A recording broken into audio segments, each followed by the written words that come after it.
Melissa. Okay, so here's what I would do to start out your basic edit. Sorry, I'm going to turn the brightness down on my screen. So I'm going to start by brightening it up quite a bit.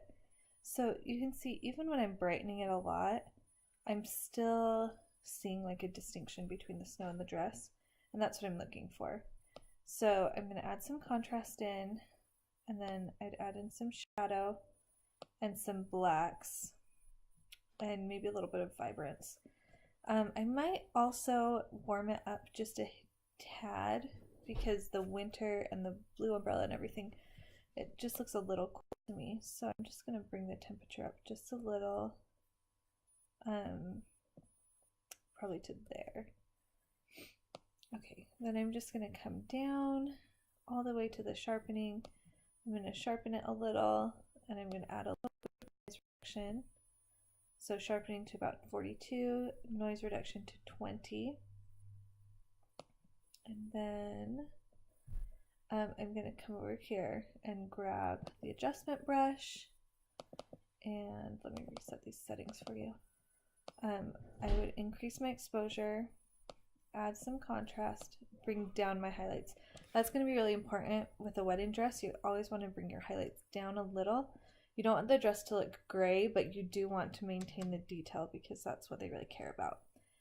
And then add in some black and a little, maybe a little bit of shadow. We'll see.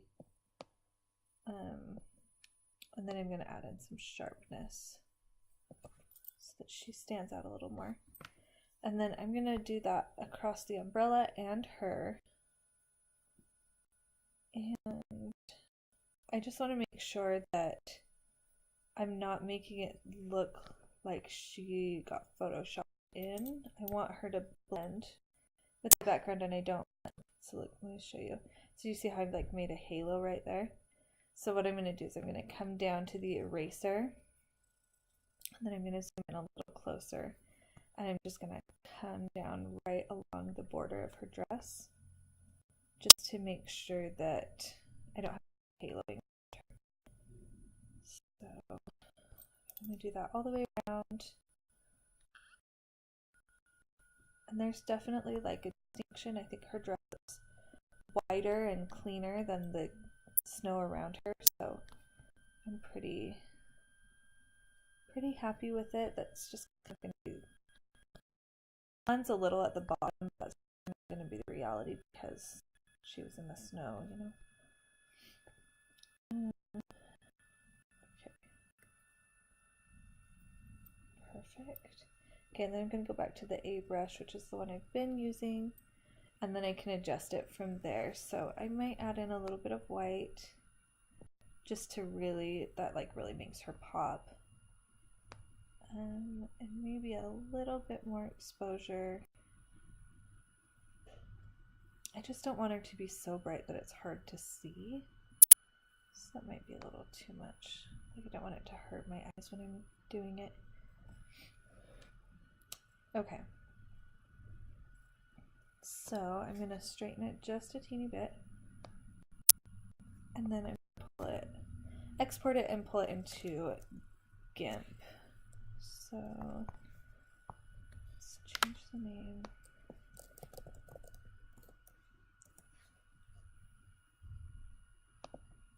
Okay. So I'm going to open it up here in GIMP now.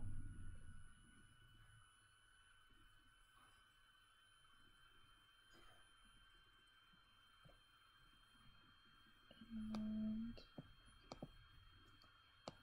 it's right here.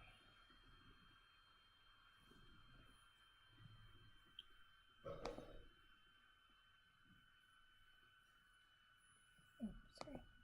Okay. So now I am going to add some, so let's see, let's add some contrast first. So I'm going to dodge. I'm going to bring my brush pretty big, opacity at about 73, and then I'm going to just use the burn tool and come along these dark areas. I'm going to try to avoid the snow because I don't want it to make the snow look dirty. but I'm going to bring it in these darker areas. And then another little trick you can do, if you bring the opacity down to like around the 30s, then you can dodge the or burn the highlights, which will bring in some of these highlights back from the sky.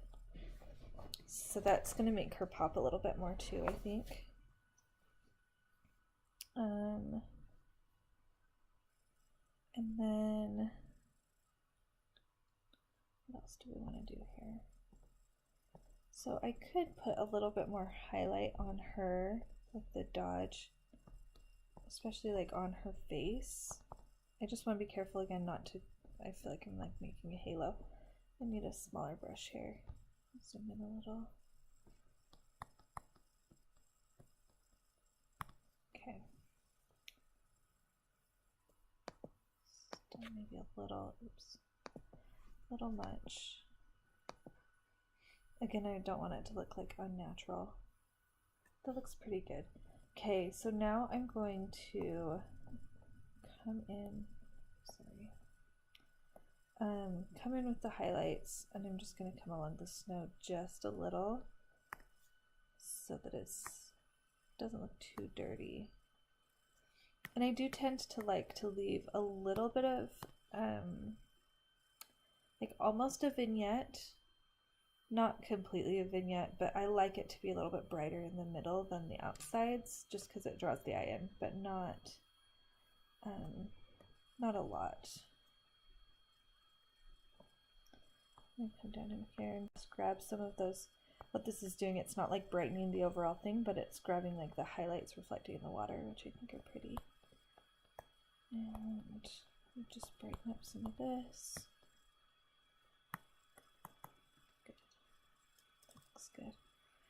So the last thing that I would probably do is sharpen it, which we haven't learned about yet, but let me show you how to do it. So you're going to want to be on the layers module right here, and then you're going to come over here to filters and to enhance, and then the unsharp mask.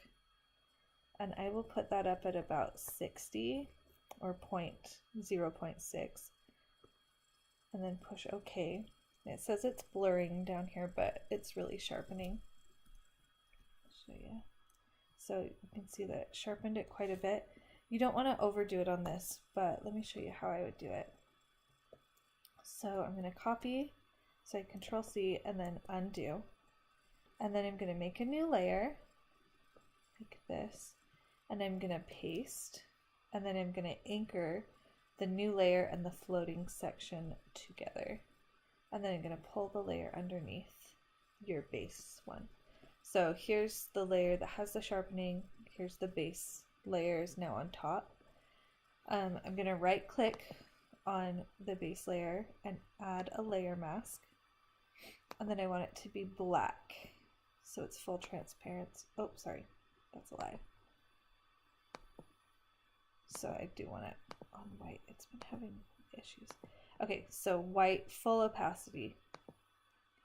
Like that. And then if I come in with the paintbrush, I'm just going to come in right on the details, so like specifically on her eyes, and sharpen them, and specifically around her head and on her hair, around her jawline, on her mouth and nose. But I'm not doing her skin because I really want her like the basics to be emphasized. Does that make sense? So,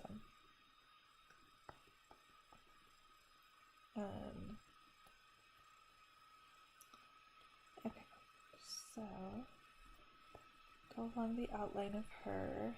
This is just going to make her stand out that much more. So I'm just going to go along here. You could go into the folds of the dress if you wanted to, but again, like, just don't be heavy-handed on it. Just be really light with it.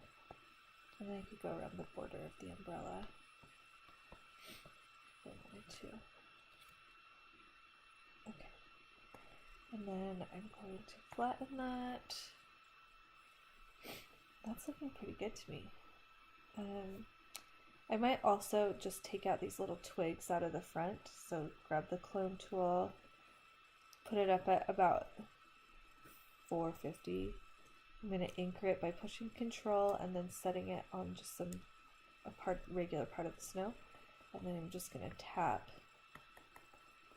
right where those are to make the snow look a little more smooth and even.